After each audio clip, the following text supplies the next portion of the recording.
Almost there, guys. Sorry, 1 second. No worries. Woo, this has been an adventure.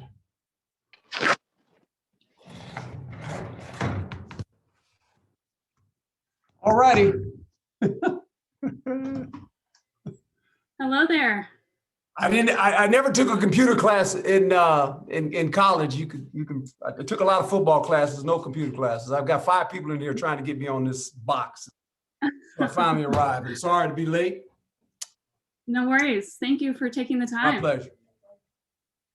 Alrighty, so I think we're going to go ahead and get started. Hello, everyone, and welcome to our first ever WP Carey collaboration event. My name is Elise Dunn, and I'm the president of Sports Business Association here at ASU. We're extremely honored and excited to have Arizona State head football coach Herm Edwards with us tonight to speak about mental health, navigating life during such unprecedented times, and to share some general life advice. Herm Edwards played cornerback for 10 seasons in the National Football League with the Philadelphia Eagles, Los Angeles Rams, and Atlanta Falcons. He was the head coach of the New York Jets from 2001 to 2005 and the Kansas City Chiefs from 2006 to 2008. After his 2 stints as head coach, Edwards became a pro football analyst for ESPN from 2009 to 2017. And on December 3rd, 2017, Edwards was hired as the head football coach at Arizona State. Before we get started, I want to remind everyone that if you have questions for the second half of this event, please send them in the chat and we will read them following the half-hour mark. And with that, I think we're ready to get started. Are you ready, Coach? I am ready. All right. So being a head football coach at a D1 university means you manage a lot of personalities, whether it's players, coaches, or staff members. How have you kept them motivated and mentally tough throughout this past year? Well, it's been quite a onslaught of what you call trying to navigate a game plan which you have no game plan for. There's always seems to be interruptions, but I will say this: young people are very resilient, very resilient. Their ability to adjust, I think, was very, very important. But I think probably the most important thing is to make sure you're in communication with the people that you work with, whether it be coaches or players, and let them know that, in life, you're throwing some curveballs. That's kind of how life works. There's this old saying is that, life's supposed to be fair. I don't know who ever said that because that's not the truth. Life is never fair. Life's about opportunity. And when opportunity knocks, you have to be prepared to accept it. And I think with that being said, I've always lived in a world because I've been in a world of athletics for the most part of my life. I've never really had a job. I was a good enough athlete to earn a degree and then go to college on a scholarship. And then from there, spent 30 years in the National Football League, whether it was coaching or playing, put some makeup on and then start talking about football for about another 10 years. And then I went crazy and decided to come back. But with that being said, I just think, life is about this. It's about learning how to cope with inconvenience. I think all these young people on this screen, they look at their lives right now at the age they're at. And I can remember when I was their age a long time ago. And we all search for this inconvenience, for this perfect world we're supposed to live in, or this perfect situation that we are trying to find. I will tell you this. Learn how to deal with inconvenience, because it's going to be a part of your life for the rest of your life. And it's going to just happen. It's not going to be, given to you where the situation. It's just going to happen. And I think the older you get, you realize that life is about how do we deal with inconvenience. And I think the people that are mentally tough and that rely on their ability to energize their self, those are the people that will succeed, because life is, life's not fair. We live in this world, we think life's fair. Life is not fair. Life is hard. And when you're in college, sometimes you think when you graduate, it's going to go like you want. Not going to go like you want. You're not going to get the first job you want either, by the way. What are you going to do? What are you going to do about that? You're going to go run and hide and feel sorry for yourself? No one's going to feel sorry for you. Here's what I learned at a very young age when I was you people's age, and even younger. This is what you better understand. You have to bet on yourself. And you don't need confirmation to do that. You have to have the ability to bet on yourself. And whatever you want to do in life, you have to bet on you. You don't need confirmation. You don't need anyone to tell you. You got to feel that. And then you got to go to work. You have to go to work. You're in competition for the job you want. You're in competition right now with millions of people that want that same job. How are you going to be different? That's what you better figure out. And if you figure that out after you graduate, it's too late. You're not going to get that job. You need to start figuring it out right now. You need to figure out right now, what is your purpose in your life? What is the end game? And sometimes we wait too long. I had no choice for my end game. The only way I was going to go to college was to be a good athlete. That was the only way I was going to college. My mom and dad didn't have a college degree. They didn't finish high school. I was the first college graduate from our family. But I had to be good in sports. I had this talent.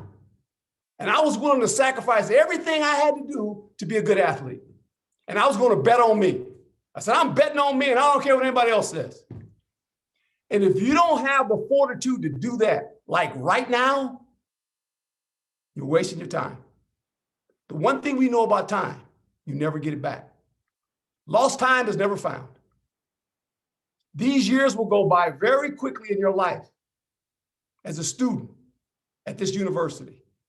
Don't let that time pass you by. Understand your purpose, bet on yourself, and if you do that, you'll be successful. I gave you a long answer. Well, as we just saw, you are known for being a master motivator and someone who is extremely positive. What are some things that you do to keep yourself in that mindset? Well, first of all, I tell my players this all the time. Choose your friends. Don't let them choose you. I'll say it again. Choose your friends. Don't allow them to choose you.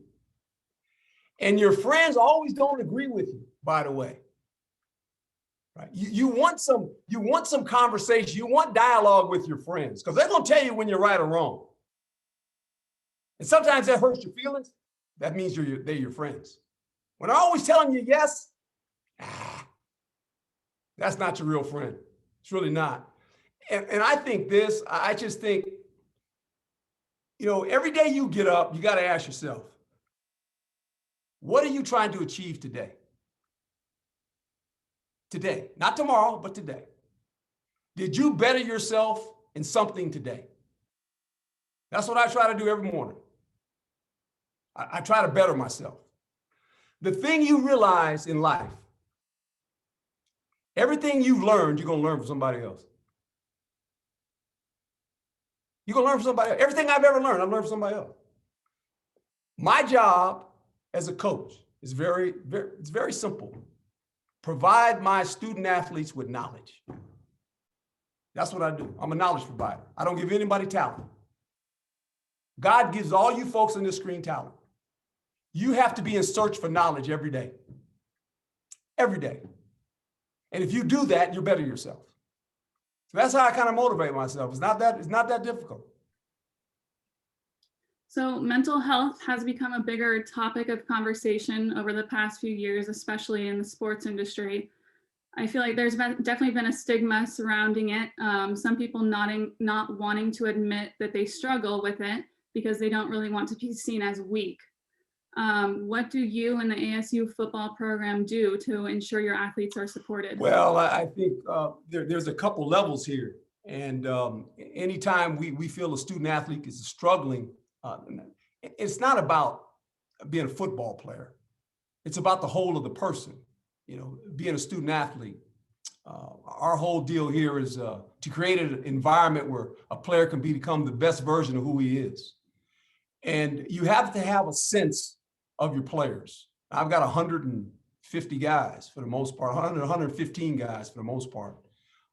I'm in constant communication with players every day when they walk in this building. I don't see them all in one day, but I visit with 5 or 6 of them every day. Just was a 5-minute, 10-minute conversation, and just ask them about how they're living. That's the question I was. How you living? And they look at you. Oh, coach, I'm good. No. How you living? You just ask them simple questions, and you'd be surprised some of the conversations you have when you ask a person that. When they trust you. You know, in life, there's this we call communication, right? We want to communicate. But through communication, I think the more important thing about communicating is this: be a good listener. You got to be a good listener. You know, some people communicate and they talk all the time. They just continue to talk. And you probably got friends like that, right? You have a 5-minute conversation, you start the conversation, and 4 minutes later, they're still talking. You have to be a good listener. And sometimes you just ask a question, and you sit back and you listen, and you gather information so you can help them. You've been extremely successful throughout your life, whether it be playing football at the highest level or being a head coach. And what do you believe is the biggest reason behind that success? Surround myself with good people. You know, you don't do things in life by yourself. It's very hard to do. You have to surround yourself with good people. And at times you surround yourself with people that have different looks and different opinions than you have. That's how you get better. You know, socially in life, sometimes we get caught up with our social circle and our views are always the same. You can't grow that way. You can never grow. You know, what does your social circle look like? And for me, you always try to add people in that circle that have different views, because that allows this conversation, and sometimes they're uncomfortable conversations, to be quite honest. But you have these conversations and you kind of feel how other people look at things. Everyone doesn't look at stuff the same way. We all look at things a little bit different. And sometimes we're afraid to have that conversation. We're afraid about feelings. Oh, I don't want to make them mad. I'm worried about, oh, they don't have any friends. You know what I learned a long time ago in life? You don't want to be liked. You want to be respected. You don't want to be liked. You know, like you get on those phones and you start pressing those buttons and you get likes. Oh, they like me. You don't want to be liked. You want to be respected. And sometimes being respected, people don't agree with what you say, but they respect you. And I think that's the social circle you want to find yourself in so you can grow. Because if the people in the circle have the same views and same opinions, how do you ever grow? You can't. You're stuck in the same circle. And so for me, it was very important that I always, you know, in high school, like I went to Cal Berserker in the 70s during the civil rights movement. There was a different social circle there now, okay? And you didn't always agree, but you gain knowledge and you kind of learn this little stuff. You learn things about yourself and about other people, how they look at life. So it's kind of interesting when you think about the circle that you choose to be in socially. We have a lot of amazing student leaders here tonight. Leadership can at times present challenges. Can you share with us some of the tactics and strategies you use while leading different groups of people? And do you approach leadership differently when addressing different groups? Well, you better know your audience, right? And who are you leading?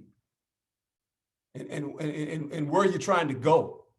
You know, like where are you trying to go to be a leader, right? And what is the audience or what are the people you're trying to lead, right? And everybody has, you know, different wants and needs, and there lies the problem. You know, being a head coach, like being a leader, is way overrated. It's way overrated. You know, people say, "Why being a head coach is fun?" No, it's not. Not any fun. What are you talking about fun?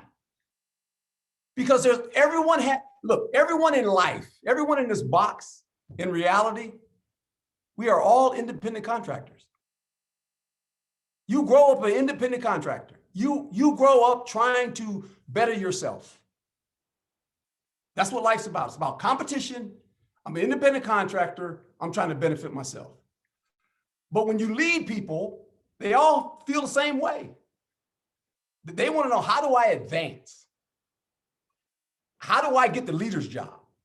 Right? They want to do the leader's job. Okay, so how do I get there? They want all this information, right? And so as you sit there and you look at the people you're leading, you basically don't lead them, you serve them. When you're a leader, you're a servant. You serve them, they don't serve you. And there's this trust thing that has to be part of the process when you're trying to lead people, right? Because until you earn their trust, you can't lead them. People will respect your title.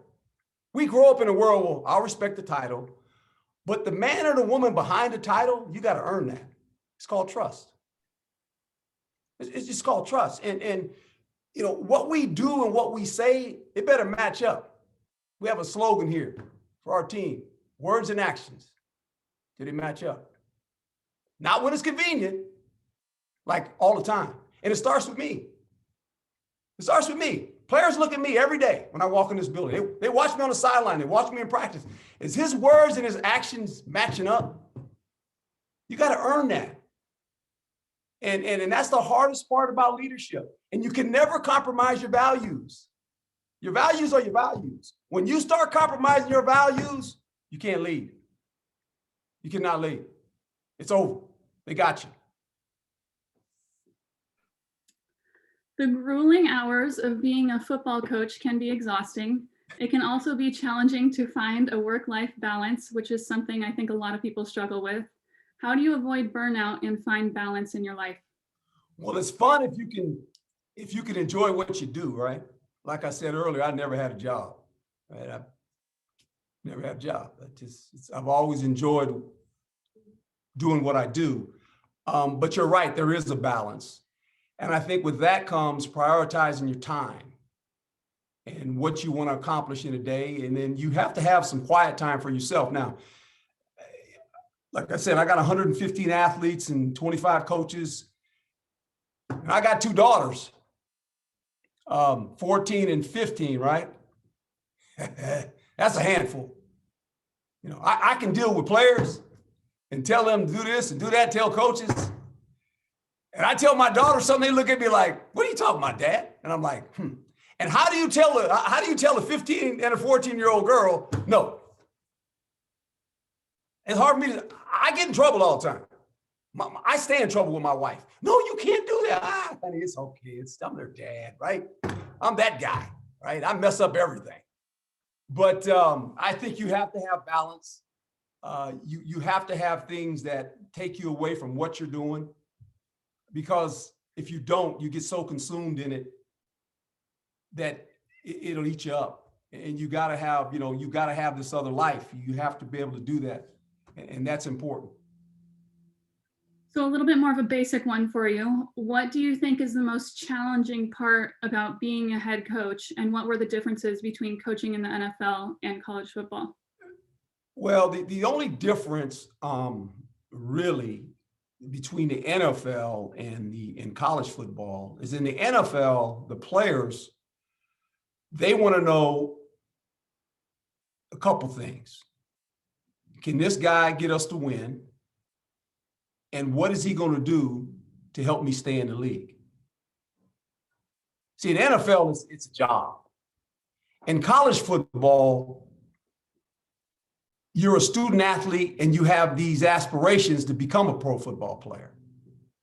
But the problem with college is this: only 2% of all the college athletes will ever have a pro career in the whole country.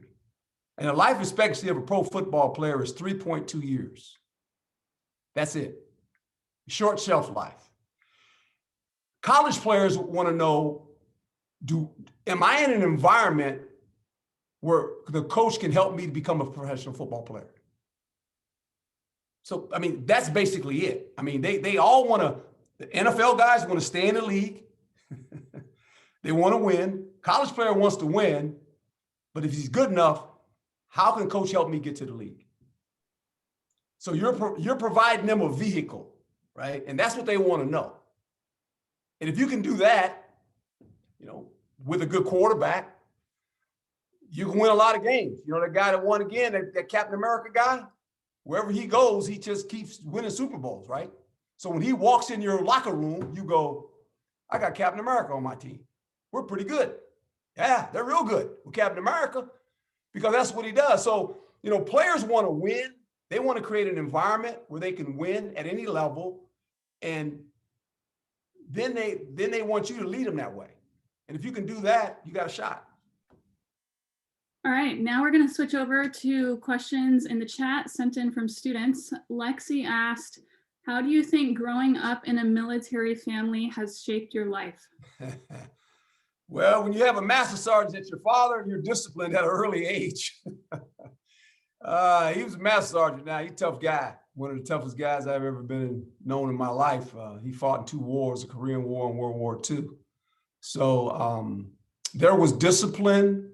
There was an order to your life, but it was never, it was never like abusive or anything like it. It was a matter of fact. And my dad told me a long time ago when I was very young, he said, look, he said, in life, he said, there's certain standards you have to meet if you're going to be successful. And he said, we're going to have a standard of how we do things. And you got to meet the standard. The story he told me was kind of interesting. He said, the most powerful possession that I own as your dad, and I'm giving it to you, is a good last name. And he said, I don't know what you're going to do in life. He said, but whatever you do, you don't screw that one up. Now, at 8 years old, you don't realize what he's saying. But as you get older, you start figuring this thing out. And all these young people in this screen, your last name is the most powerful possession you'll ever own and you'll give to your children. And you can't screw it up. It can't be bought, can't be sold. And those were my marching orders. And when you think about it, my whole life, you're always going to work for somebody or with somebody. Whether you're a student athlete and you play for a university, you represent that university. Your name's on the back of the jersey. When you walk into the stadium, that jersey bears your family's last name. The helmet you wear or the hat you wear represents the organization. So I've been very fortunate. I was in the National Football League for 30 years. I was on ESPN for almost 10. Now I'm here at ASU. And I realized anytime I walk into a stadium, when I was a player or was a coach, or when the red light came on and I was live working for the worldwide leader, I understood anything I said or did was going to reflect the people I work for. And I think you folks need to understand that too. There are a lot of temptations out there. There are a lot of temptations in life.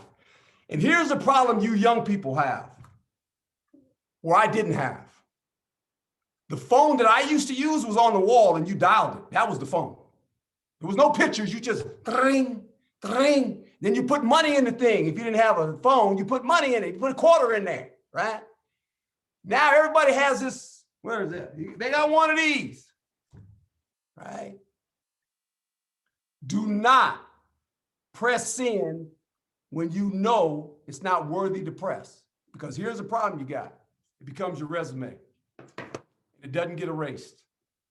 And when you're applying for a job, they're going to dial up your name and they're going to go, okay, remember you said this in 2001? Oh, but I was only a sophomore. I was a freshman. I didn't know. You said this, right? Yeah, you said it. It becomes your resume for the rest of your life. That's what I tell my daughters. When you press it, you don't get it back. You make sure when you press it, when you tweet it out or you whatever you do, you TikTok, however you want to, whatever you do. I said, you make sure when you press that thing that it better be proper. Because if it's not, I'm going to hear about it. Then we're going to have issues. Sam Pearson asked, what steps did you or would you suggest taking in order to change a culture and be the leader you mentioned, especially in sports? Well, you got to define your culture first. And you don't compromise certain things. And then I think what you have to do is allow people to grow. You know, our culture here is pretty simple. It's personality driven. Because we live in a world where there's different personalities, and how you treat those folks in the same culture and how they come together collectively, that kind of makes you who you are. And I think you can't, I don't like cultures where all of a sudden the personality is all the same. No, that don't work for me. I got a little bit of personality myself, so I like personalities. As long as it's not bigger than the organization or the team. There's this line you can't cross. And as long as you give them the playing field in which they can have success and play, we're good. When they cross the line, there's consequences. Austin Nunn asked, you mentioned setting your values earlier. How did you find your values and what are some values you live by today? Well, my values are very simple.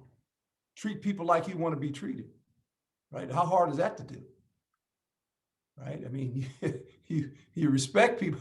It's kind of ironic. I grew up in an age where I wanted to be a professional athlete. So the perception for me at a young age, when I was in junior high school, I thought athletes, I thought they didn't smoke, they didn't drink, they didn't use bad language. So I said, if I'm going to be a good athlete, I can't smoke, I don't drink, I don't use bad language. I'm 67 years old. I don't smoke, I don't drink, I don't use bad language. And I open the doors for my wife because I want my daughters to see their daddy and go, when I marry a man, I'm going to marry a man like my daddy. It's kind of important. And all you young men that are on this deal, you hear what I'm telling you? You hear what I'm telling you? That's kind of important because all that other stuff don't matter, man. We're male by birth, we're men by choice. You got to choose to be a man. And you got to do the right things on purpose, not on accident, and not when it's convenient. And you got to do it now. You can't wait. It's got to be a part of your personality, man. And I'm not saying you can't drink. I'm not saying you can't use, I'm not saying any of that. But whatever you cherish, whatever you value, you got to live your life that way. Because see, what we do in the dark comes to the light. It just comes out. I'm going to make it hard, really hard, for whoever wants to marry my daughters. It's going to be hard. Because I'm going to set a standard. When them dudes come knocking on my door, I know they're the right guy. Because my daughters, they done invested now. They said, this guy, they know. And that's kind of important. That's just me personally. You can handle however you want to handle it. But that's very, very important. Integrity. Integrity. Words and actions, they got to match up. You have to be a person of integrity. And it's hard. You cannot compromise that. Lexi asked, what is the #1 quality you look for in a recruit? Oh, the #1 quality?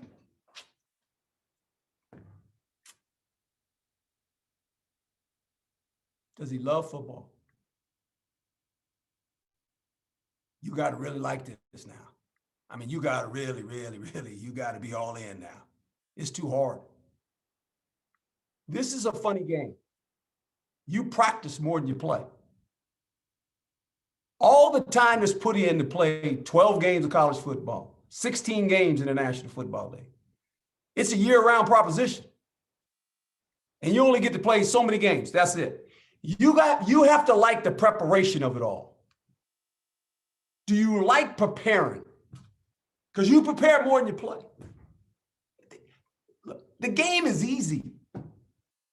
Game not hard. It's all the stuff you got to do before you get to the game. Everybody wants to play the game. It's easy. When especially when the fans come in the stadium, you smell the popcorn, you see the people, the crowd. Everybody wants to walk into the stadium. But what will you do when nobody's looking? What are the players doing now? There's no fans in the stadium. There's no one around. They're out here every morning. They're out here running and they're lifting weights. There's no fans. You want those kind of guys. You want those kind of guys, right? I love my job. I'm here every morning at 4 o'clock. I'm the first person in the building, 4 o'clock in the morning. Coaches are off this week. I'm still here. I've been here since 4 o'clock. I don't look at the clock. I know you young folks, you've been to Vegas, right? When you go to Vegas, there's no clocks, right? You know why? They want you to lose your money. There ain't no clock. You don't look at the clock when you go to Vegas. You just go in there. When you're broke, then you got to leave. When you're a coach, there's no clock. You come to work, and when you get your work done, you get to go home. Being a football player is the same thing. When the work's done, then you get to leave. You want guys like that. Then you got a chance. Matt asked, after you found success, how did you avoid those temptations and stay level-headed and disciplined? Well, your success is through other people. Your success is not by itself. We say this, and I believe this: you have to stay humble, and you always have to be hungry. You have to be humble and hungry, because you're one step away from getting embarrassed. It's real easy. It don't take a lot to be embarrassed, but you can't get caught up in. Here's what's funny. When you play a game and you don't participate anymore, like I can't play anymore, but I play through the players. Here's what happens. When you win, there's this joy that everybody feels. For me, when we win, it's a relief. As soon as the game's over and we win, I'm thinking about next week. I've already thinking about next week. Because that's why you prepare. You do all this to win. That's what you're trying to do. It shouldn't be like a shock. Well, that's what we're trying to do. We're trying to win. Now, the joy that I get when we win a football game, I go in the locker room, and for the first 3 or 4 minutes, I go stand in the corner and I watch the players. I just watch them. I watch the joy they have, and I watch the coaches. That is so fulfilling to me, in the fact that we put in all this preparation this week to play an opponent and we won. Now, when it doesn't go the right way, that's the hardest walk I've got up that tunnel, because I got to figure out what to say within about 3 or 4 minutes to turn the negative thing off to get them thinking about next week. And there's no, I don't write it down. I don't stand on the sideline and go, I got to write it. I don't even know. I'm walking up the tunnel figuring out what I'm going to tell them. Because I got to tell them the truth. I'm going to always tell them the truth. But that's the hardest thing, is when you lose a game. All the work, the coaches, the players, all the hours you put in. Fan goes home, he gets mad, and or they go down to Middle Street and they go, I'm gonna have a drink, I'm gonna go party, I'm mad, but I'm gonna go party. I gotta go in the locker room. I gotta face all these guys. And they're waiting for me to tell them something. They're waiting for what am I gonna say? That's the hardest thing you have to do, is to convince those players it's gonna be all right. We're gonna fix it. That's hard. Are you ever negative after a loss, or do you try to keep it positive? I just tell them the truth. I mean, once you know your team, what they feel like, there's this myth out there that, that these coaches, what do you tell them at halftime? Well, a lot of things you can tell them at halftime. I've been in games where at halftime we weren't playing real good, and I walk in there and, you know, they're kind of over there with the defense and the offense, and then they kind of come together and they want you to say something, and sometimes I say, all right, let's go. I don't say anything at all. I just walk out. Kevin asked, But they know why I walked out. You gotta, I told you folks before, know the audience, know the people you're talking to. When you understand who they are, you'll find the right words to motivate them. And sometimes it's not words. Sometimes it's actions. But you got to know the people, that are in your circle. That's important. Kevin asked, could you talk about replacing assistant coaches when they leave for other jobs? How do you ensure that you hire people who truly fit the culture? Well, you feel like in your culture, you want to bring young assistants up because you know you're going to lose guys. And we've been fortunate enough to lose some guys, but to really better themselves, to become coordinators or head coaches. But that's part of the system. You want to give people opportunities so they can go. And you always, as a coach, you always have a list. Like, let's just say you're you're the secondary coach. Well, there's 10 guys on my list that if the secondary coach leaves, there's 10 guys that want to come here tomorrow. So there's always a list. And it's just a matter of once you are in this profession, as long as I've been in it, all I got to do is pick up the phone and go, okay, I'm gonna call Coach such and such and ask about this guy, and he's gonna tell me. And so we're all kind of hooked together, like if Nick Saban calls me and asks me about somebody or whoever it may be, I'll say, okay, this guy, that guy, or a pro coach calls me and asks me about a player or asking about one of his coaches, if I'm trying to get one of his coaches to come here. So there's this communication that goes on daily for the most part. You're always talking to different guys. So that's kind of what happens. Kyle asked, in your opinion, what is the difference between teams that win and teams that don't? Well, besides having good players, a player-driven team, but I'll tell you this though, and let's just take this for instance. You have Tom Brady.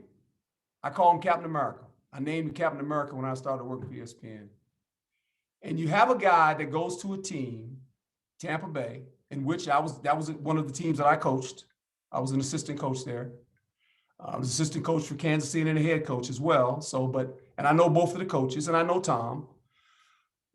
But when Tom Brady walked into that locker room, the first day he walked in there with all those players looked at him and they said, that's Tom Brady.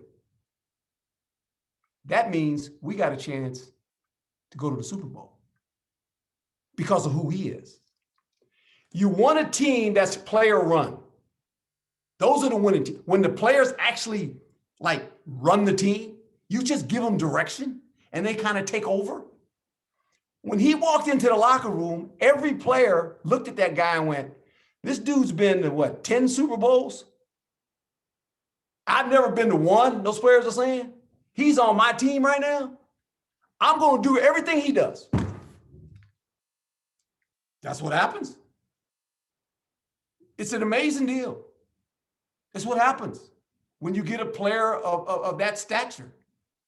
His presence, it makes everybody want to get up, live up to the standard that he set for himself as a player. That's a good thing. Blaine asked, who is the toughest coach that you have competed against and why? In NFL, probably Bill Belichick. We won a couple of divisions. His ability to adjust, and I think any coach that coaches the game of football, there's a plan, but the plan is always flexible, because things happen where all of a sudden this happens, that happens. How do you adjust? So it was always a game of chess with him when you went against his teams, and the good teams are the teams that don't beat themselves. those are the well-coached teams. You know, most games are lost rather than won due to error, just due to error. And the teams that don't beat themselves, you're always going to be in the game. We're fortunate when you've watched us play. Now, we haven't gotten to where we want to go by any stretch of the imagination. But when you watch us play, I will say that there hasn't been a game that we haven't been in and had an opportunity to win. So, you know, but now you got to win them. You put yourself in position. Now we gotta make the 5 or 6 plays that if you make them, you win those games. You know, it's funny. In the NFL, 10-6 and 6-10, it's 25 plays. You make them, you're 10-6. You don't make them, you're 6-10. It's amazing how it works. Sam asked, when recruiting players, how do you convince them ASU is the school to choose? Well, there's more than just the players, right? You're recruiting the family. The first thing you got to realize who is the decision maker in the party that decides. You know, like a lot of these young guys, they're not the decision maker. There's people. So it's a process. It's like dating, right? There's a process. And the only difference in college football and pro football is in pro football, you draft them. They don't have a choice. In college football, they pick you. And there's a lot of things they're looking at. And so there's this process, and it starts for most of these guys when they're sophomores in high school. And you kind of, there's the phone call, and then there's a conversation, and then it's the parents, and all these things. And eventually you offer him a scholarship, and then they get all excited. You know how these guys posted, I got just earned a scholarship. Yeah, I guess and then you wait for about 2 more years, and then they tell you, these are my top 5, right? And they give you the top 5 schools. It's dating. It's hard. You know, and sometimes, hey, you date and you go, yeah, I'm dating, but I ain't marrying her. Or I'm not marrying him, right? And you move on. That's how it works. Ashley asked, there has been a significant rise in the use of analytics in sports, but some coaches push back against it. How much do you personally use analytics to influence the game? We use it, but it boils down to this too: your gut. You can't see the thing about analytics is great, but here's the problem: where they gather their information from, you never know where they get what opponents were playing each other. So they have this volume of information, but the opponent is not the person you're playing against. And so you have to be careful, right? It gives you some great numbers and this, go for it here, don't do that. And it's okay, but you still have to use your gut of how the game is being played when you decide. You know, everybody wants to go when it's 4th and 1. You can hear the fans, go for it, coach. Yeah. And then you don't make it, right? Then you lose. And all the fans leave the stadium, and you got to go deal with the press. He should have went. I would have went. That's what every fan says, that go for it, coach. Yeah, not so much, right? So you got to be careful, because I've always said, you start listening to the fans, you be sitting with the fans. So you got to make your own decisions. There's a reason you're the coach. You know, you have more information than any fan does, by the way. Claudia said, like we saw with Bruce Arians' coaching staff, how does this level of diversity change today's game of football compared to when you first entered the league? Well, when I entered the league, there were 26. Let's see. There wasn't 32 teams. There were 27 actually. Now I'm not that old. I came in the league in 1977. There were 27 teams then, and there were only 8 coaches of color that coached in the National Football League in 1977. None of those guys were head coaches, by the way. In the history of the National Football League, it's been around for 100 years. There's only been 29 men of color that have been head coaches. And I had 2 of those jobs. So that number's not very good. The playing field has changed tremendously. When you think about the athletes on the playing field now, 70% are men of color. When I came to the league, it was a different league. There were certain positions that basically they were not going to allow you to play. They switched your position. One of them happened to be quarterback, right? Leadership position. One of them happened to be middle linebacker. We don't have to worry about that on the playing field anymore. That's a moot point. That's been taken care of. The problem the National Football League has, as well as college football, there's not enough diversity in the people that are coaching the game. When you think about 32 jobs in the National Football League, 5 of them happen to be men of color. There's only 4 GMs that make the decisions of who they hire that are men of color. There are no owners. There's 32 owners. None are men of color. When you look at the offense and the defensive coordinators, there are 96 spots, and the quarterback coach, there's 96 positions that allow you to lead men. Not that many positions of color, right? So the National Football League has to do a better job, obviously, but college football is even worse. When you think about college football, it's not even close. So there's still a lot of work to do. And all you can do is continue to try to do what you can to make sure that you allow candidates that are qualified to have positions that they can come through the pipeline. It's like anything else, and if you do that, then it'll change. Harrison asked, how do you help prepare your players for the NFL? Well, it's an NFL program, really. How we practice, how we coach, the things that we do. And I think we've had some players that go into the league that are very successful. We've had, the last 2 years, we've had 2 receivers go in the first round. We'll have another receiver this year that'll probably get drafted. And then we have a slew of guys that are coming back, probably 5 or 6 guys that'll come off this team that'll go into the National Football League. So it's a place where, when you think about the knowledge of coaches that we have here, we have 150 years of experience of coaching or playing in the National Football League on the staff, more than any university in college, in football. No one has a staff of that much experience in the National Football League. So with that being said, our number one goal, though, is to make sure our guys graduate. They have to graduate. That's the most important thing, because football it's a vehicle. You can't let football use you, because it will. You have to use the sport of football to better yourself, to make sure you have a degree. And our guys graduate. They do.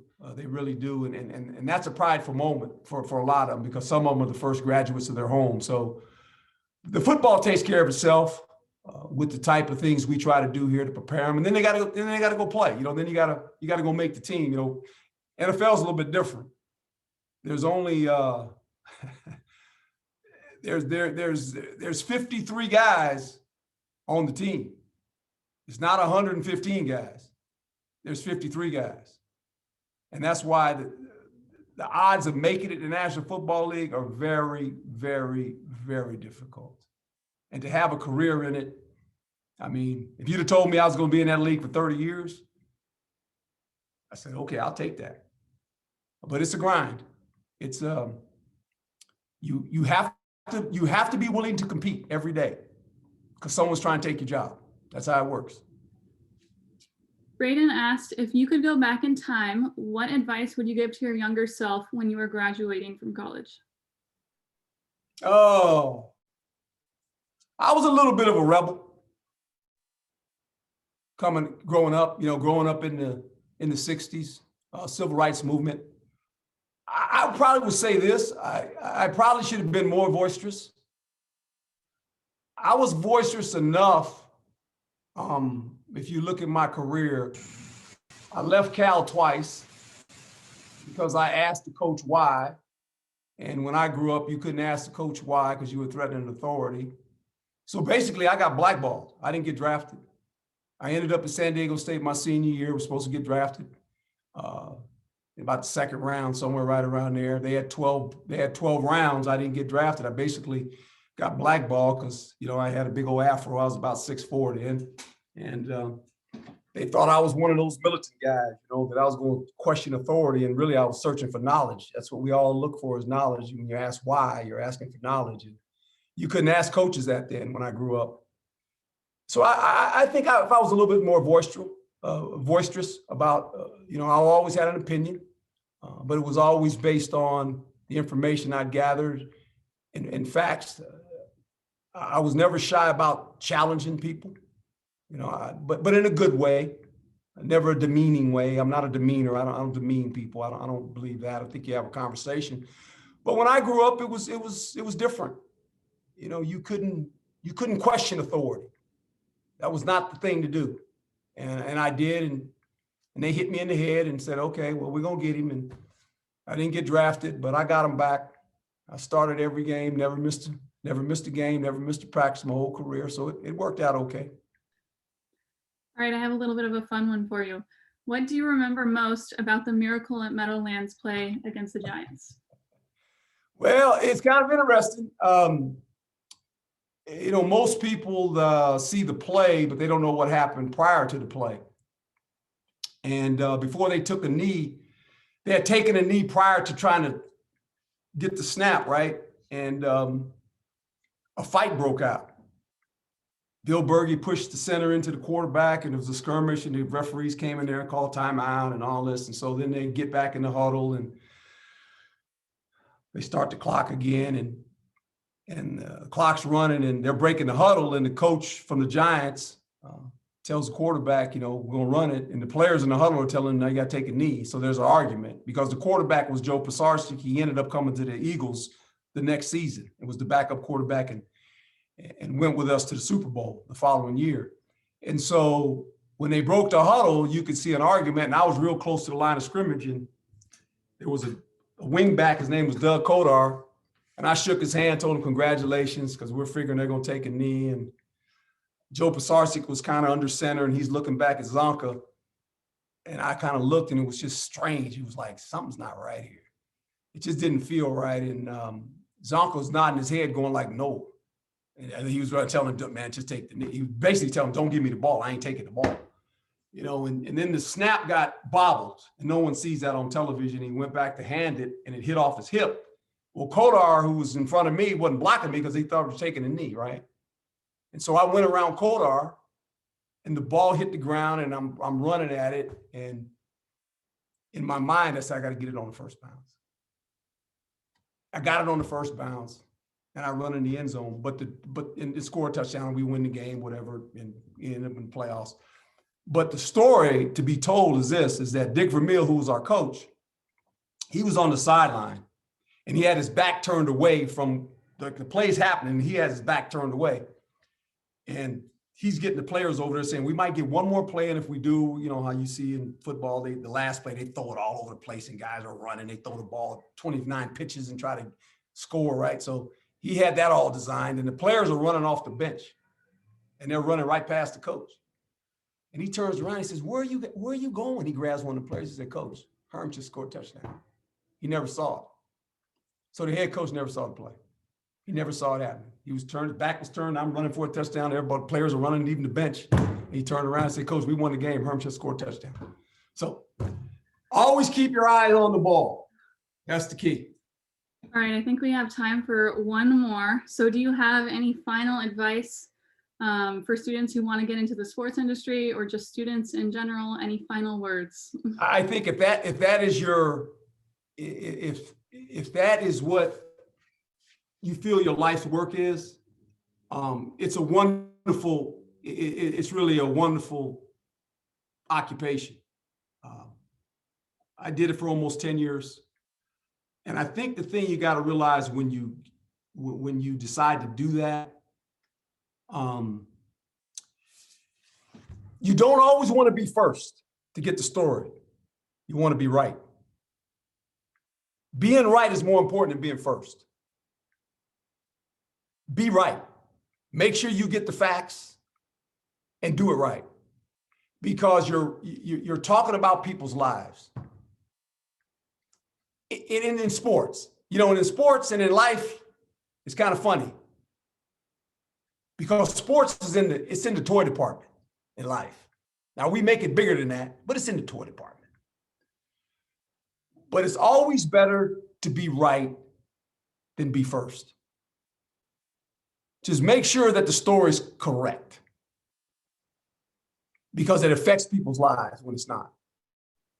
And it'll affect your life as a journalist as well, if you don't get it right. And what'll happen is this: players and coaches will figure that out, and it'll be hard for you. It'll be hard for you, because then they're not talking to you. You know, every player, every coach knows when those people come in the locker room or they put the microphone in their face, they kind of know who they are. Tell the truth, be right. Don't be an opinion person. Don't take it personal. You know, sometimes you cover a team and all of a sudden it becomes personal. You become the coach. Nah, don't be the coach. Just do what you do. Let the coach be the coach. When they screw up, you can beat them up.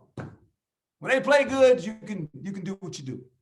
But don't make it personal. Don't become the coach. If you want to become the coach, come on over here. Get over here at 4 o'clock in the morning, and you can stay with me all day and see how that works out for you. We all know enough about sports to be dangerous, to think we know. Somewhere along the line, we played sports. Right? I always tell guys this: I know you played in high school, coach played you out of position. You know, that's why you didn't want to, and you was going to go to college, but you hurt your leg and you couldn't play. You know, I get it. Bottom line is, there comes a point that we aren't good enough. That's okay too. But you're good enough to do what you're doing right now. Just make sure when you do it right. Just do it right. I say this, I was on television. And when that red light came on, you don't get to take it back. And I made sure that whenever I talked about a player or a coach, I was going to explain the situation. I wasn't going to beat them up. I wasn't on there to browbeat them. The only time I'd get after a player or a coach, and it became personal, is when they did something wrong that was bad for the National Football League and bad for football. Then I called them to the carpet. Because no player, no coach is bigger than the game. And when they thought they were bigger than the game, I called them to the carpet. And they knew it. But other than that, I explained what he might be thinking, and I kind of left it at that. And you can say it in a way, we don't have to try to beat them up. Now, there's guys on television. You see them. They beat guys up. And some of us love it.